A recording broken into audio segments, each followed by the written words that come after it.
Welcome back to Crown Chats, and for the finale, part 3 of Walker Week. We are celebrating and honoring the king of Hallmark, the fine wine of Hallmark Channel, Andrew Walker.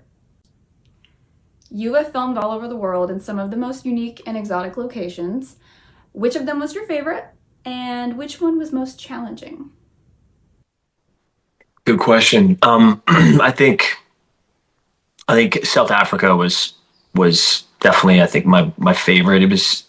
I was very surprised at how it made me feel being in South Africa. I was in Cape Town 4 years before I shot Love on Safari, but and we'd gone to a safari, and it was so special. It was really, I knew that there was something magical about being there, and the history, and everywhere you walk, you go up Table Mountain and there's fossils and there's dinosaurs. You could probably go and find a dinosaur bone somewhere.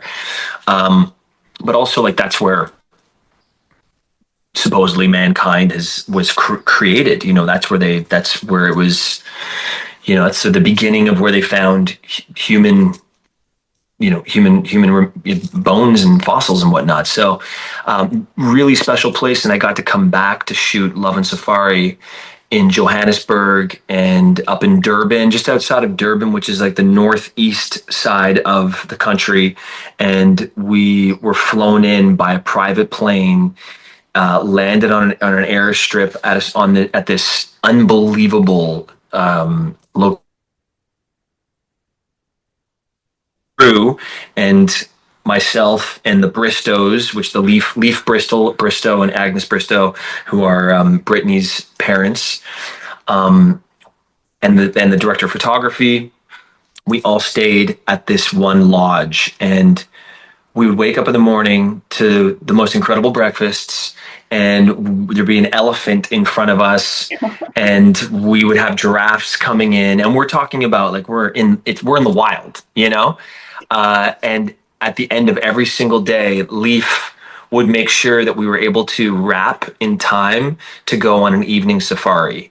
And so we were working all day, and then we'd wrap, and then Leaf, myself, and Brittany, and potentially some other crew members would jump on a Jeep, drive out into the safari, and it was really special because my mom had just passed a month and a half before, and when I was in hospice with my dad and my sister, I got the email saying, the offer saying that I was going to go to South Africa to shoot a movie, and I looked at my sister and my dad, and I was like, "Hey guys, in 6 weeks from now, you guys should come to South Africa with me." And they're like, "No, I don't know." And before they could even make a decision, I was like, "Well, you're already coming. Flight's booked. You're already coming. So make plans." And my sister was able to take my dad. My dad probably couldn't have done it by himself. But it was so special. There was one sunset one night when you do these sundowners, they're called. And it's like they pop open a table, they set up some cocktails, and you have like a gin and tonic, and you watch the sunset. And I felt like my mom was with us, and it was my sister, my dad, and I, and a few of the other people, and we just separated ourselves from the group, and we just looked out over the sunset and just kind of like put our arms around each other, and just, felt that warmth and that reassurance that she was there with us. And so that, for many reasons, South Africa really stands out. I think, to be honest, Ireland was the most challenging because they have 4 seasons in a day. That's what they call it, So you're constantly waiting for the sun to come out, or the sun to go back again in a cloud, because you want the lighting to be consistent. Then we'd get a downpour, and then we would get, it was so challenging. And also, when you're in Europe, you're shooting, you're capped at 10 hours a day. Normally it's 12 hours a day. So essentially you're losing like 2.5 days, full days of shooting by the end of your shoot. So we're still shooting 15-day shoots, but it's 10-hour days. And there's a lot of interesting things that happen in Ireland with crew members that we didn't know, where if you're going to go into overtime, which a lot of people in North America love, they're like, oh, we get paid more. But in Ireland, you have to go around to each crew member and say, would you like, do you mind if we go in overtime? And if one person says no, then they don't have to. And it's Americans can probably learn from that, or North Americans can probably learn from that, because it is kind of like, it's civilized. Hey, do you mind working a little longer today? And if you say no, you're like, no, I want to be home for dinner with my family. Then that's how it should be, you know. But so there was many reasons why Ireland was challenging, and so we were in a more controlled environment, it felt like, in South Africa, because there was so much different footage that we had to get. So our shoot was a lot longer. It was like 17 days. Some days we'd work 7 hours, other days we'd work 13 hours. But we knew that it was ever changing, you know. But Ireland, we had every day was a 10-hour day, and we needed to get this movie made. And there was some days that we were really tight on time. So that's my long response to that. Ireland, and very fitting for the Hallmark King. In your next role, your character learns he is of royal descent. The Reluctant Royal comes out March 8th on the Hallmark Channel. Can you tell us a little bit about this project and what we can expect? Well, the Reluctant Royal was one of these projects that I had in development for a couple of years, and it was an idea that I came up with a writer at Hallmark, and as things unfortunately do happen over there, that writer didn't follow through. She wasn't able to follow through on the original concept that we had. But she came up with this idea with me. Her name is Samantha Herman, and she's a very talented writer. She's written many movies for Hallmark. But look, sometimes there's, as you know, as it happens with actors as well, sometimes it just doesn't fit, you know what I mean? And as she took the script along to the outline and then first draft, they brought in some new writers who are incredible, and they really elevated the original idea. Tippy and Neil Dabrowski, they've done 30 movies for Hallmark. You would know them. If you look them up, you'd know all their movies. And Tippy and Neil came on board, and the movie was handed over to another exec at Hallmark. So we had this like really long roundabout way of actually getting made. And I partnered with a friend of mine who has always wanted to do these movies of the week. These movies, work in the Hallmark world, and he's a very smart producer. His name is Thomas Michael, and so Thomas came on board with me, and we developed the script even more, and greenlit. We were told it was going to shoot in Ireland. We were blown away with that, and they kind of brought the old band back together again with our crew that we shot in Malta for Love and Honey. It was the For Love and Honey director, Kevin Fair, who's done a bunch of these movies, and he's a really talented director. Andy Hodgson, who's the DP, and we had another producer named Jesse Prupis that was on board, and the team was incredible. Couldn't have asked for a better group of people to do this with. And Emily DeRaven, she's brand new to this whole world, who I've been watching for years I think everybody's been watching her for years on television. And I just, it was amazing to hear that she was willing and ready and wanting this opportunity to work for Hallmark. And she's absolutely amazing in this movie. So the movie's kind of pretty self-explanatory. It's a guy, it's a mechanic from South Philly, who all of a sudden, Emily DeRaven's character shows up on his doorstep at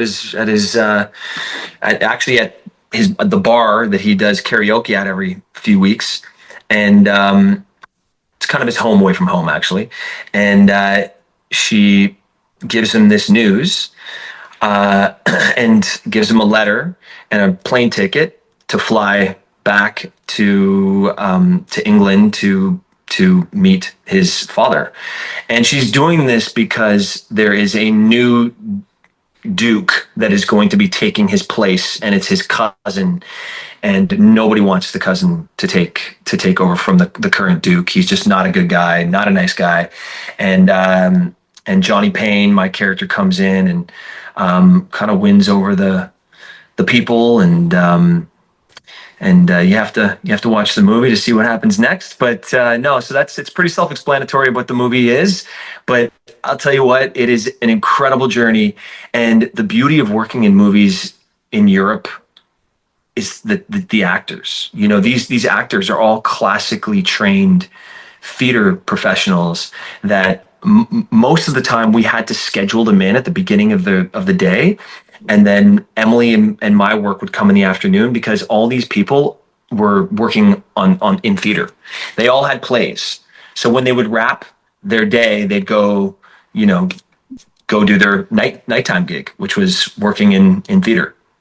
And we shot just outside of Dublin for a few weeks. We bounced around from different castles. So we shot one castle for the exterior, then we shot another castle for the interior. And talk about an experience, it's just amazing place to be. I've always wanted to see Ireland, Scotland, the countryside, and I was able to, to really explore. My wife came out at the end of the trip for a week. We ate and drank our way through the western coast of Ireland, and I'm actually sporting one of the T-shirts, one of the coffee spots in Dingle, which was the southwestern part of Ireland.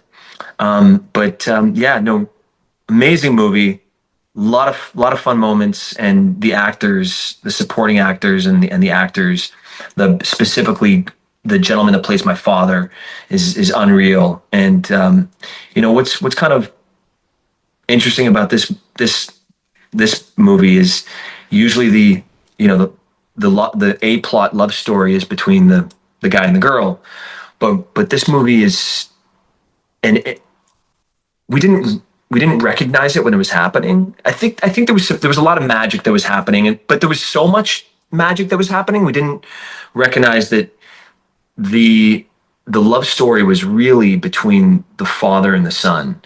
And it's amazing how this relationship plays out in this movie. And so we got two love stories happening. We got the one with Emily and myself, and the one with my dad. And I think a lot of guys can get something from watching this movie. There's so many men they grow up being so distant from their father and not really getting to know their father. There's such a facade that guys put on as dads, and sons. But this movie really breaks down those walls, and is kind of like it's a beautiful story of a father and a son learning who each other are again, and or for the first time, because I was estranged from my dad since I was a baby. So and recognizing how many similarities we have in each other. So it's a beautiful story, and a lot of it's a big broad comedy too. So. And that brings us to our final segment, which I like to call a little crown to crown, which is simply a rapid fire response. I'm going to give you a topic, and you're going to give me the first answer that comes to mind. So first one, and maybe this is the same, favorite vacation spot.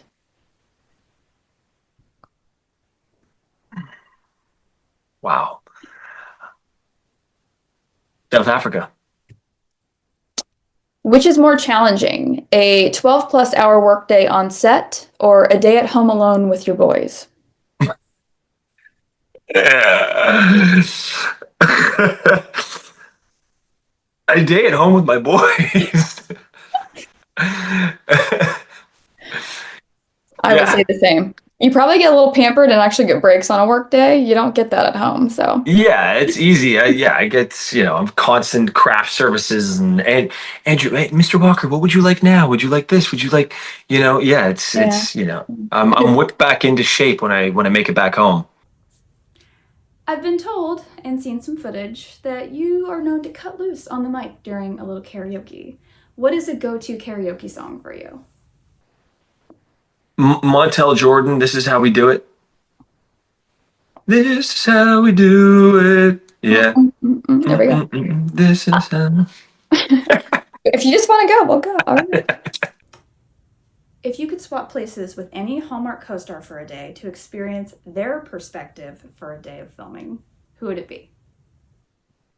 I think I would swap with.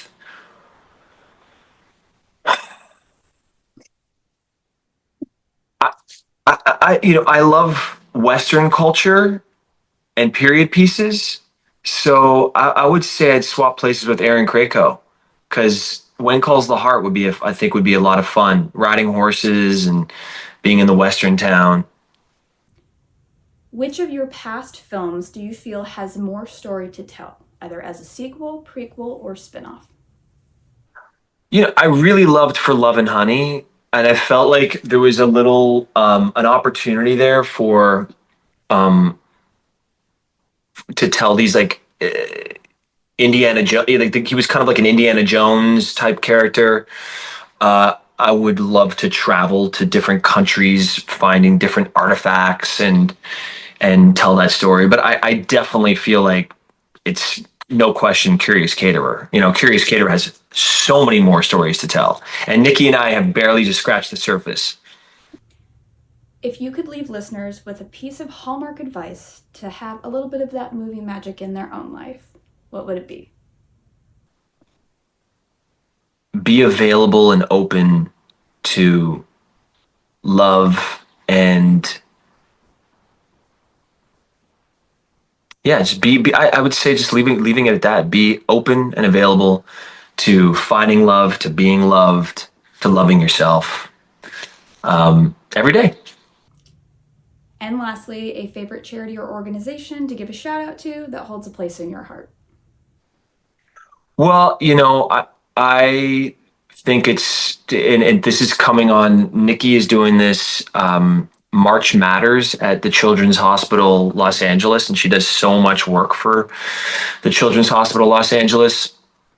Uh, so I would say the organization would be in Nikki's honor, Children's Hospital LA, and we had the opportunity to stop in at CHOP, the Children's Hospital in Philadelphia, when we did our bus tour, and that was arguably one of the most memorable moments in my life. I had done some charity work or I spent some time at the Children's Hospital LA back many years ago when I was on a TV show, and went in and got to spend time with the kids, and that is the most sobering and it's and most it's the thing that puts everything in the most perspective. When you see kids struggling through a time in their life, and then parents going through it with them, and it's like time stops, right? That's nothing else matters. And so, I think coming up to March Matters and in true honor to my on-camera wife, Nikki, I say Children's Hospital Los Angeles. And that wraps up this episode and Walker Week here on Crown Chats. I have been so honored to have you as a guest. I think for your next appearance, we either need to do a workout class or maybe a little Crown carpool karaoke, if you will. If you're in, I'm in. Before we go, can you tell everybody where to find and follow you so we can keep up with all things Andrew Walker and the exciting projects you have coming soon? Yeah, you can follow me if you want at awalk35 on Instagram, and that's with 2Ks. And Twitter, I'm relatively active, but not so much. But when my movies are airing, I'm live tweeting always, and that's awalk with 1K35. And then I have my fan group, my Facebook fan page group. It's Andrew Walker Official. And there's an amazing woman named Debbie who runs that page. And but don't follow anything else because those are the only places that I am. And on Instagram, only follow the page that has the blue check mark. It's unfortunate, but there's a lot of people that are trying to scam people out there. So just be wary. And that wraps up another episode of Crown Chats. Thank you all again for joining me. And with this royal guest, we have even more royalty coming soon, so you don't want to miss out. Be sure to like and subscribe to this YouTube channel and follow me, Haley, at Crown the Halls on Instagram. And until next time, wear your crown. Your crown may tilt, but may it never fall. You are beautiful and you are strong.